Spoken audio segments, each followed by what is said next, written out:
Lionel's new Norfolk Southern First Responders ready-to-run train set is available for sale from authorized hobby stores. This set is well built with unique play value. The locomotive, cars, track, power supply, and a remote control helicopter is packaged in a compact box with a molded styrofoam insert. Pull the clear protective plastic overlay away from the locomotive. The locomotive is removed from the packaging by holding both ends of both blue strips and lifting straight up. Then remove the small styrofoam inserts behind the handrails. The caboose is wrapped in plastic and lifts straight out of the packaging.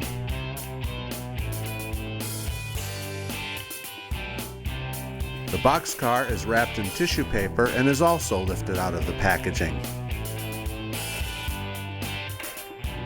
Remove the plastic protective covering from the handheld controller and lift it straight out from the styrofoam. The small white box contains the power pack and cord. Now carefully and slowly pull the styrofoam packaging out of the box and place a hand on the underside to keep the lid on it. Turn the packaging over and remove the lid. On top, you'll see the instructions. The flat car is wrapped in plastic, which is held by clear tape. It's best to unfasten the clear tape before removing the plastic from the car to make sure nothing gets broken off.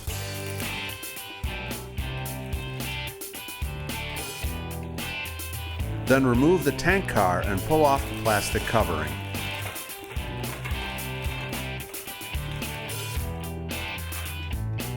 The white box contains a remote control helicopter and controller. We're going to leave this in the box for the moment. Finally, there's a plain brown cardboard box to pull out of the main box. This contains the track. Remove the plastic wrap and lay the track on the floor. To assemble the track sections together, line up the pins with the rails and press firmly together. New track needs a bit of elbow grease to connect. The roadbed will lock together under the rails to keep them connected. The train set comes with 8 sections of curved track, which can form a circle measuring 36 inches in diameter.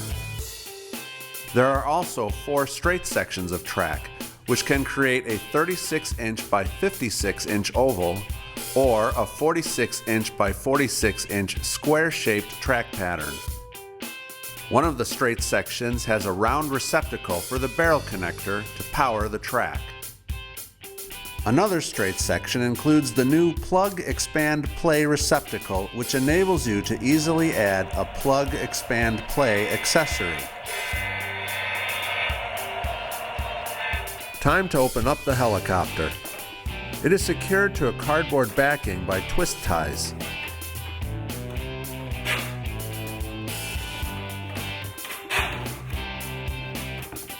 Carefully untwist the ties and gently remove the helicopter from the cardboard. The small taped linkage on the backing should be removed and carefully installed between the 2 sets of rotors. It snaps into place. The skids of the helicopter fit under the tabs in the cradle to secure it to the flat car. The locomotive is a model of an Electromotive Division GP38-2 in special Norfolk Southern Deco. This is based on a rail train which travels the country educating first responders on potential railroad-related emergencies and how to deal with them. The high-cube boxcar includes opening doors with depictions of a house inside, just like the real boxcar. The large unibody tank car features metal ladders and handrails. Next, there's a short depressed center flat car with a special cradle to hold the remote control helicopter. These train cars are sturdy and feature die-cast sprung trucks. Finally, there's a scale-sized extended vision illuminated caboose with die-cast trucks. Now let's place the train on the track. The flanges of the wheels fit along the inside edges of the outer rails. When an item is set on the track, roll it with your hand along the rails. It should ride smoothly. If you feel drag or a ratcheting movement, something's not on right, so check the wheels and fix the alignment with the rails. It's your set, so you can put the cars in any order you want.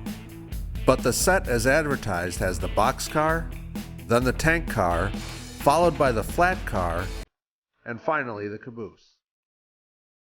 The track and train has been assembled, so the time has come to run it. The handheld controller requires 3 AAA alkaline batteries.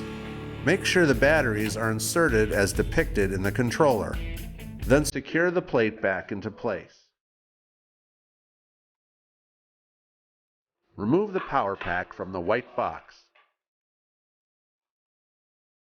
Insert the barrel plug into the round receptacle in the special track section. Then plug the power pack into an outlet. 18 volts is immediately sent through the track. The lights of the locomotive and caboose will illuminate, and the locomotive will make a chirping sound.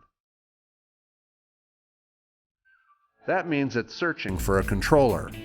Turn on the handheld controller, and when the locomotive finds it, you will hear the diesel roar of the Rail Sounds RC system.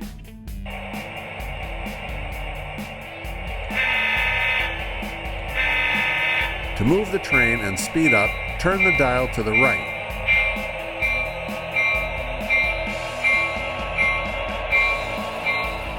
To slow down and stop, turn the dial back to the 12 o'clock position. To reverse the train, turn the dial to the left. Notice the locomotive has directional headlights. The 3 buttons below the dial activate the sounds. There's a bell button,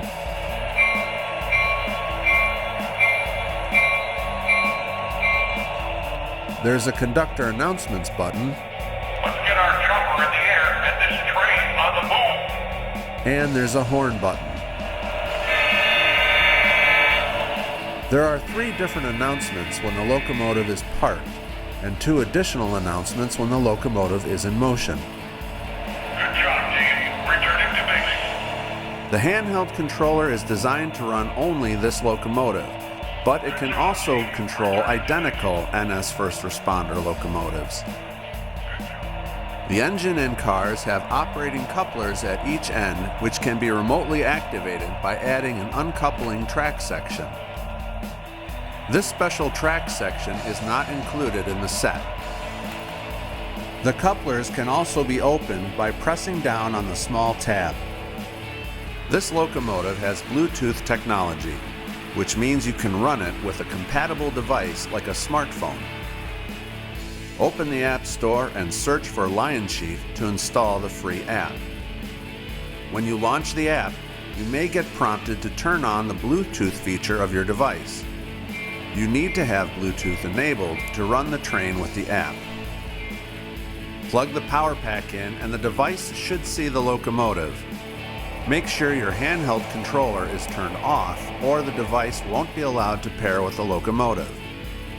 You may need to tap on the upper central window to search for the locomotive. A new window will show which engines are available to pair with. Select the Norfolk Southern locomotive and press the link button. The control buttons available for that locomotive will be orange. You can press the horn, bell, and announcement buttons, but not the front and rear uncoupler buttons, which are grayed out because this locomotive doesn't have that feature. The throttle control is on the right. Touch the lever and slide your finger upwards to move the train and increase speed. Slide the throttle down to slow the train down and stop. Press the arrows icon to stop the train and change direction. When you throttle up again, the train will move the opposite way. Now let's talk about flying the helicopter.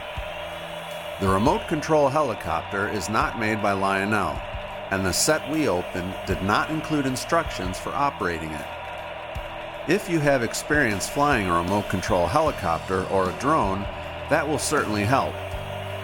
While Lionel trains are generally designed for ages 8 and up, small remote control helicopters should probably be operated by older children. The controller for the helicopter takes 4 AA batteries. The left joystick controls elevation and speed. The right joystick controls left and right turns. There are 2 small buttons marked L and R. These help calibrate the controller and helicopter for smoother and balanced operation. To recharge the helicopter, you carefully line up the underside of the helicopter with the center of the controller and press down. A small green LED will light from inside the helicopter. To turn on the helicopter, turn it over and carefully slide the small power switch from off to on. You will see blue and red flashing LEDs. Then turn the helicopter controller on by pressing the upper central power button and a red LED will go on. Move the levers of the controller and the helicopter will pair with the controller. We recommend the helicopter be run in a flat, open surface and under adult supervision. Outdoors might be best. Remember, this item actually flies using the same lift principle as real helicopters. That means spinning blades.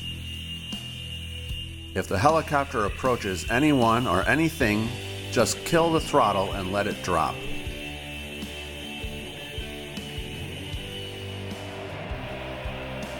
The helicopter is lightweight, but the plastic construction seems to absorb modest impacts.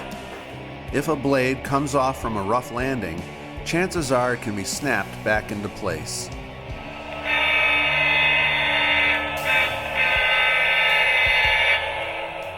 This freight set is rugged and sturdy, and it looks great. That this set is based on a real train may interest rail fans of any age. The control options are fun, and the helicopter is an entertaining addition. It takes a lot of practice to fly and land it, especially on moving trains. Easy does it. Perfect.